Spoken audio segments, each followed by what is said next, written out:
Bonjour tout le monde, nouvelle vidéo de ce format après les épisodes sur Spider-Man 3 et sur La Guerre des Mondes. Ce format, vous le connaissez maintenant, il est dédié à ces grands films incompris, un peu sous-estimés, voire même parfois, c'est le cas du film dont on va parler, massacré par la critique. Je pense que vous connaissez cette sensation, c'est un film qui pour vous a bien marché et en fait vous vous rendez compte en parlant un peu autour de vous que vous êtes à peu près le seul pour qui le film a fonctionné et toi t'as envie de le défendre, t'as envie de parler de ses qualités, t'as envie d'expliquer pourquoi toi t'as plutôt bien aimé, voire même t'as adoré, parce que pour toi le film a des vraies réussites et qu'il est loin d'être raté. Ça, clairement ça m'arrive un peu tout le temps. Et aujourd'hui j'ai décidé de réhabiliter, et je pense que ça va pas être une mince affaire tellement la plupart des gens en vrai le détestent, mais de réhabiliter un film qui a énormément souffert de son nom et de son statut de suite, mais c'est un film pour lequel j'ai quand même une vraie tendresse. J'ai nommé Jurassic Park 3.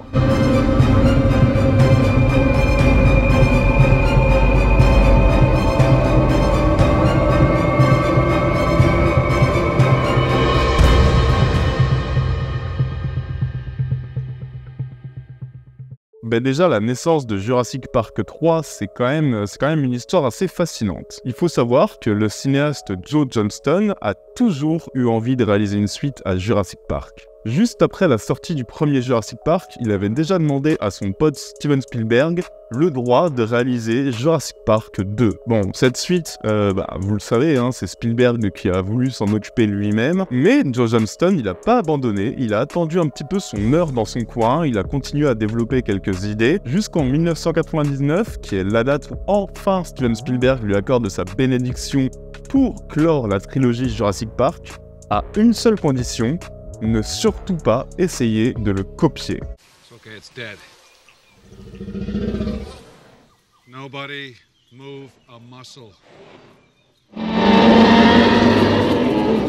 Bon, alors c'est beaucoup de pression, Jurassic Park 3, d'autant plus que le studio a déjà annoncé une date de sortie été 2001. C'est très rapide, et là d'ailleurs ils sont en train de faire la même dinguerie avec le remake, le reboot de Jurassic World qui a été annoncé. Ils ont déjà annoncé une date de sortie qui est très proche d'ailleurs. Ça, c'est jamais vraiment très bon signe et ça met une pression de malade sur les réalisateurs. Et le souci, c'est que contrairement aux films de Spielberg, qui sont quand même tous basés sur les bouquins originaux de Michael Crichton, malgré d'énormes libertés prises par le cinéaste, Joe Johnston, lui, il a plus ces matériaux-là, il doit écrire une histoire originale. Il réfléchit et il y a une idée qui est alors évoquée, celle d'ouvrir son récit sur Alan Grant, qui mène des recherches clandestines sur Isla Nublar. Depuis ses aventures dans Jurassic Park 1, il a été fasciné par les dinosaures et il a jamais pu retourner à une vie normale. Du coup, il serait transformé en espèce de Robinson Crusoe perdu sur l'île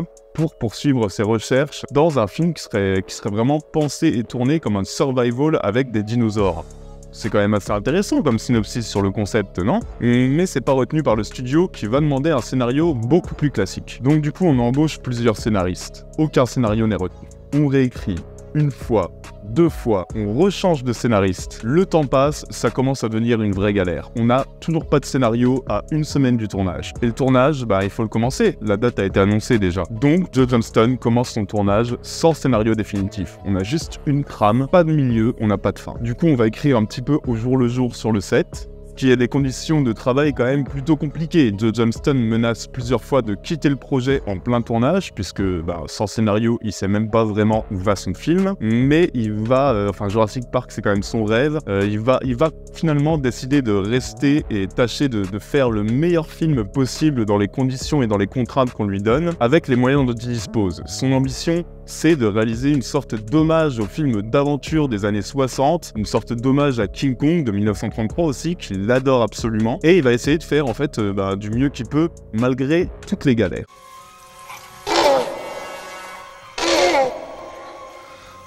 What are you saying?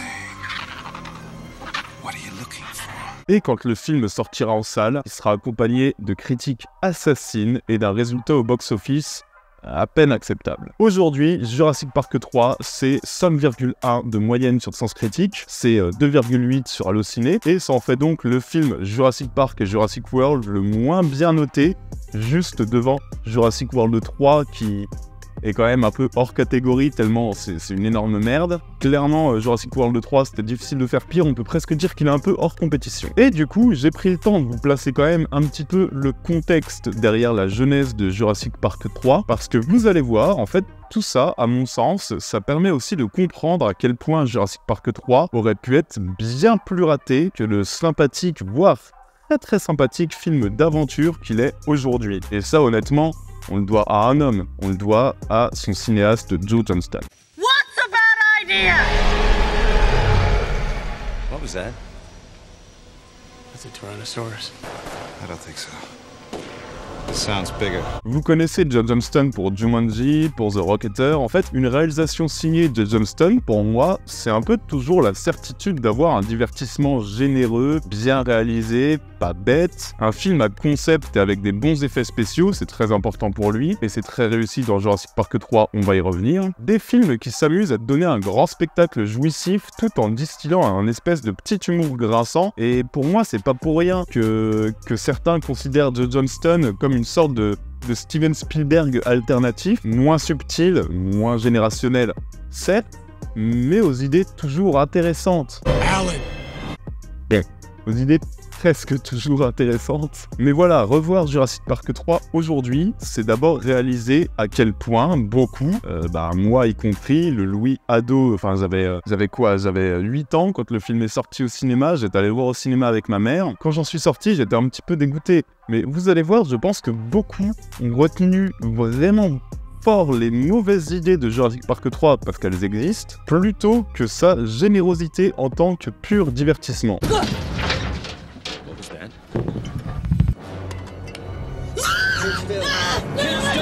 Premièrement, et en vrai c'est quand même une énorme plus-value, Joe Johnston a insisté pour réutiliser les animatroniques qui ont fait la force des précédents films en refaisant appel à Stan Winston, ce qui assure quand même une qualité assez dingue dans les effets spéciaux, et c'est complètement le cas. Enfin vraiment, revoyez certaines séquences de Jurassic Park 3, ça ridiculise absolument la majorité des séquences de l'entièreté de la saga Jurassic World en fait. Et franchement, visuellement, le film ruisselle quand même d'idées de mise en scène et de photographie. Il exploite le décor de la jungle à merveille, il se permet quelques séquences de grands spectacles qui n'ont absolument pas vieilli après 23 ans, qui est quand même pas gagné pour un blockbuster non plus. Et surtout, ça c'est quelque chose qui est important à avoir en tête, je trouve que le film n'a absolument aucune prétention et est très conscient de son statut, ce qui l'éloigne largement des Jurassic World à venir. En fait, je trouve que Jurassic Park 3, le temps d'1h30, il t'impose un rythme ultra soutenu, il assume son statut de série B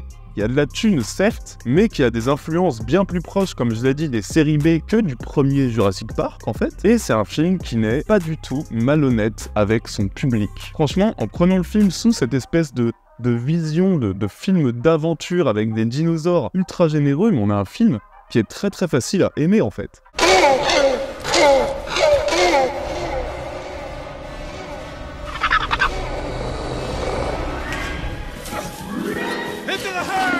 Faire de Jurassic Park 3 une sorte de film d'aventure à l'ancienne, c'était le pari de Joe Johnston, et mine de rien, moi je trouve qu'il y parvient. Les scènes d'action sont maîtrisées, elles sont malines, et surtout, c'est important, le mec filme quand même des dinosaures, il parvient à mystifier tous les dinosaures en fait, et surtout les nouvelles espèces qu'il met en scène, y compris, alors je sais que là je vais me faire des ennemis, mais en fait, je vais m'expliquer, vous allez comprendre, pour moi c'est la grande force du film, le nouveau grand méchant, la nouvelle grande bestiole, le Spinosaure. L'arrivée du Spinosaure, la gradation dans son introduction, les plans qui annoncent son arrivée sont, en fait, pour les avoir revus, extrêmement réussis, hein. En plus d'être visuellement impeccables, bon, grâce aux effets spéciaux de Stan Winston, certes, mais aussi grâce à une mise en scène qui prend son temps, qui, par quelques plans bien sentis, te fait vite comprendre l'ampleur du danger que représente cette nouvelle bestiole, qui, pareil, on va y revenir, mais est plus filmé comme un méchant de slasher, plutôt Michael Myers, que comme, par exemple, le T-Rex dans le premier Jurassic Park, et je trouve qu'à partir de son arrivée dans le récit, il va être la source de grandes scènes d'action, hein. Je pense à la séquence finale par exemple, des scènes qui seraient un peu faciles de balayer d'un revers de main, même si on a forcément envie de le faire, je sais, je l'ai vécu aussi, tout simplement parce que...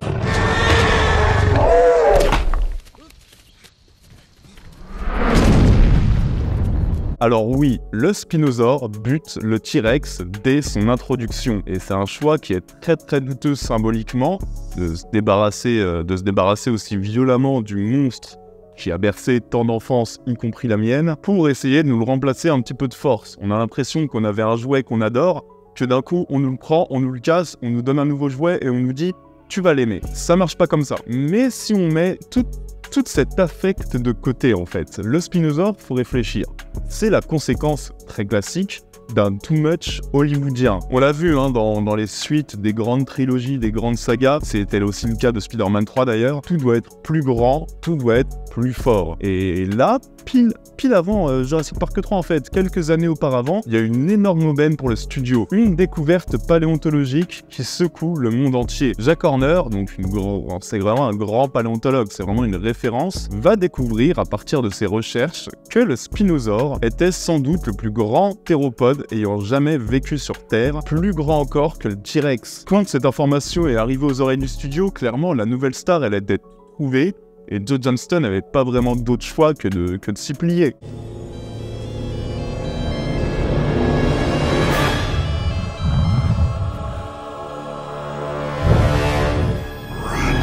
Mais si on parle purement de cinéma, force est de constater que ce monstre qu'on a, direct rejeté en bloc, il est quand même l'occasion et la source de moments de bravoure qui trouvent leur apothéose dans cette espèce de confrontation finale sous l'orage. Et les amis, regardez ces plans, je veux dire, le Spinosaure est filmé comme une pure créature horrifique. Même quand il est pas là, on ressent sa présence en permanence, il apparaît, il disparaît sans faire de bruit, un peu comme un Jason dans Vendredi 13. C'est un boogeyman, le Spinosaure dans Jurassic Park 3. Il est clairement, comme je l'ai dit, plus proche de Michael Myers que d'un simple dinosaure, plus proche même du requin des Dents de la Mer que du T-Rex de Jurassic Park 3. Il a son thème sonore, donc le téléphone portable. Il a ces moments où il apparaît vraiment de nulle part, avec une mise en scène souvent très soignée. Il lâche jamais nos héros, il les suit en permanence. Clairement, on est sur un boogeyman, on est sur un monstre de conte fantastique. C'est une idée que Bayona reprendra le temps d'une séquence dans son Jurassic World 2. Et ici, c'est complètement assumé. Je veux dire, revoyez la mise en scène des séquences du Spinosaure, c'est de l'horreur et du slasher brut en fait. Et à partir de là, je trouve que le Spinosaure ne fait absolument pas tâche dans la saga grâce à ce traitement, grâce à son visuel absolument génial. Franchement, les effets spéciaux du Spinosaure, on sent 1000 fois plus l'organique que n'importe quelle créature de Jurassic World sortie 20 ans plus tard. Pour moi, en fait, il s'impose comme étant l'une des grandes réussites de la saga, et il m'a fallu du temps pour l'accepter, mais avec un revisionnage, en fait, pour moi, ça me paraît évident.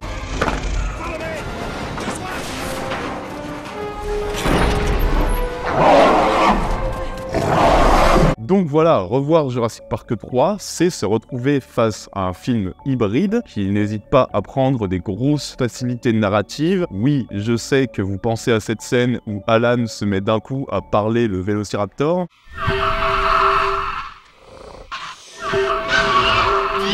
J'ai pas parlé du design des Raptors qui tranche radicalement avec ceux de Steven Spielberg d'ailleurs, mais je trouve aussi qu'ils sont sacrément réussis. Et on est sur un film qui privilégie le rythme et l'action pour enrober son récit d'un film plus proche d'un Indiana Jones que d'un Jurassic Park en fait finalement. Alors oui, c'est fini les dilemmes moraux, c'est fini les problèmes éthiques, c'est fini l'aspect thriller technologique, les enjeux narratifs complexes. Bienvenue dans un film qui, vous allez voir, si vous décidez de lui redonner une chance, assume clairement son statut de blockbuster débridé, efficace, qui pendant 1h30 s'avère être quand même vraiment plutôt bien mis en scène, pas du tout avare en scène d'action, en fait ça ne s'arrête jamais, et qui multiplie un peu les séquences bien distinctes, sous l'eau, sur terre, dans les airs. Le film il varie les situations, il filme ces dinos, vraiment il les filme explicitement, frontalement et il les filme bien. Il profite d'un monstre au traitement bien différent de tout ce que la franchise avait connu jusqu'alors et ça lui permet pour moi, ça permet de lui conférer un certain charme de série B d'aventure à l'ancienne, un film d'aventure à l'ancienne avec des dinosaures, avec un bel enrobage, avec un Alan Grant